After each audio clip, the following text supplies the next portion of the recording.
杨超越带爸爸游北京，杨爸穿衣讲究，颜值彰显养尊处优现状。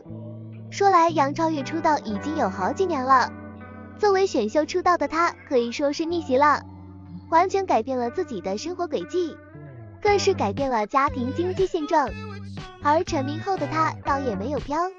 反而是踏踏实实营业工作，更是抽出时间陪伴爸爸，是一个善良有孝心的女孩子。这不近日就被网友拍到了她带爸爸游北京的旅行照，这是杨超越和爸爸的习惯了。成名后的她每年都会带着爸爸短途旅行几天，而杨爸爸在女儿有成就之后也确实是改善了不少。照片中的杨爸爸穿衣讲究，穿着白色短袖搭配西装裤，头发打理得很整齐，妥妥的中年绅士男了，颜值更是凸显了养尊处优的现状，不见任何晒黑，